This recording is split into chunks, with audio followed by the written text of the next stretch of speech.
हिमाचल प्रदेश के पूर्व मुख्यमंत्री और भारतीय जनता पार्टी के नेता जयराम ठाकुर ने हमीरपुर में बड़ा दावा किया है। बीजेपी प्रत्याशी आशीष शर्मा के प्रचार के दौरान जयराम ठाकुर ने कहा कि लोकसभा चुनाव में चारों सीटों पर जीत हासिल करने के बाद अब उपचुनाव में भी बीजेपी जीत हासिल करने जा रही है। बीजेपी के प्रत्याशियों के जीत हासिल करने के साथ ही हिमाचल प्रदेश की राजनीति में भूचाल आना तय है। जयराम ठाकुर ने कहा कि हिमाचल में कांग्रेस सरकार ज्यादा दिन की मेहमान नहीं है।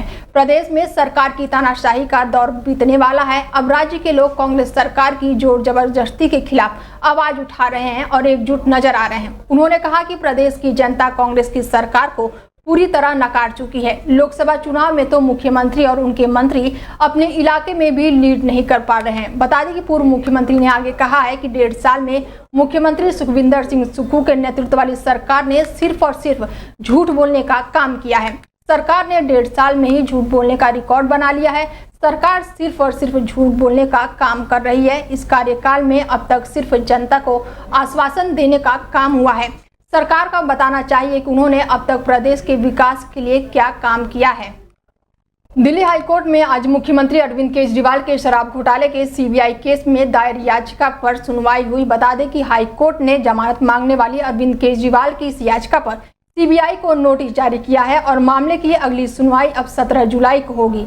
इस दौरान केजरीवाल के वकील अभिषेक मनु सिंघवी ने कहा कि यह एक ऐसा मामला है जिसमें ट्रिपल टेस्ट यानी कि 3 स्तर वाली पड़ताल का दूर दूर तक कई आरोप लगे हैं। बता दें कि सिंघवी ने कहा है कि इस मामले में 4 लोगों को जमानत मिल चुकी है। सामान्य जमानत मामले में किस आधार पर उन्हें जेल में रखा जाता है।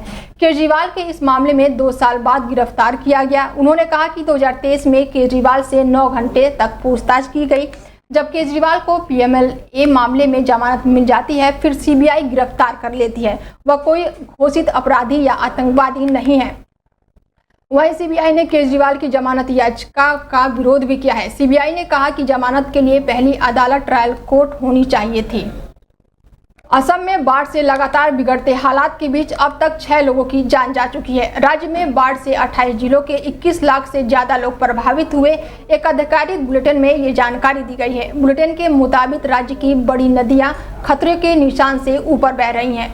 असम राज्य आपदा प्रबंधन प्राधिकरण की दैनिक बाढ़ रिपोर्ट के अनुसार जान गंवाने वाले 6 लोगों में से 4 लोग गोलाघाट के रहने वाले थे, जबकि डिब्रूगढ़ और चराईदेव में एक व्यक्ति की मौत हुई है। रिपोर्ट के मुताबिक इस साल बाढ़, भूस्खलन और तूफान से मरने वालों की संख्या 62 हो गई है। तो वहीं असम के सीएम हिमंता बिस्वा शर्मा ने कहा कि अभी असम में बाढ़ की स्थिति सुधर गई है और पानी कम हुआ है। जहां जहां तटबंध टूटा है वहां के लोगों की परेशानी बनी हुई है। हम उसकी दिक्कतों को देख रहे हैं और साथ ही मदद करने की पूरी कोशिश कर रहे हैं। ये सब बड़ा लोगों का साथ मुझको डिबेट में मत फेंकिए। मेरा काम है बांध सहायता करना। बड़ा घर का बड़ा लड़का, मेरा उसमें कोई पढ़ना नहीं है। सर, बाढ़ की स्थिति कैसी है असम में और किस तरह से? असम में बांध का स्थिति सुधर गया है और पानी कम हुआ है, लेकिन जहाँ जहाँ एम्बैंकमेंट ब्रिज हो गया उधर का लोगों का परेशानी बना हुआ है। हम कोशिश कर रहा हूँ जितना हो सकता है सबको मदद करने का। बिहार में धड़ाधड़ गिर रहे पुलों पर सियासत अब तेज हो गई है। जेडीयू और बीजेपी गठबंधन लगातार हमलावर होने पर आरजेडी नेता तेजस्वी यादव ने भी पलटवार किया और नीतीश सरकार पर जमकर सवाल उठाए। तेजस्वी यादव ने कहा कि मैं सिर्फ 18 महीने ही संबंधित विभाग का मंत्री रहा। जब मैं मंत्री था तब विभाग के पास पैसे भी नहीं थे। बीजेपी ने भी तेजस्वी के बयान पर जवाब दिया है। बीजेपी जेडीयू का कहना है कि पहले पुल के मंत्री तेजस्वी यादव ही थे।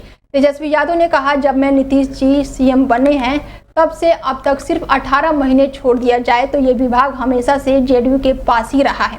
बिहार में कितने पुल गिर रहे हैं? 12 से ज्यादा पुल अब तक गिर गए हैं। हम तो सिर्फ एक विभाग के 18 महीने ही मंत्री रहे। उस समय विभाग के पास पैसा भी नहीं था। 17-18 साल से ग्रामीण विभाग जेडीयू के पास ही रहा है। ये लोग कोई जिम्मेदारी नहीं लेना चाहते हैं।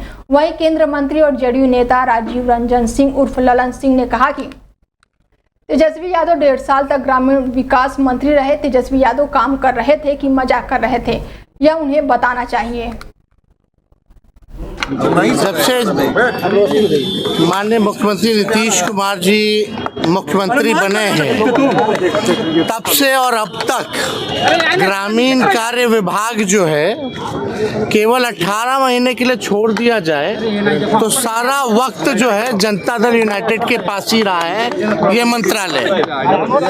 और बिहार में लगातार पूल की घटनाएं हो रही है, लगभग जो है 1 दर्जन से ज़्यादा जो है पूलें गिर चुकी हैं और हम तो केवल 18 महीने रहे और 18 महीने जब हम मंत्री रहे तो विभाग के पास तो पैसा ही नहीं था।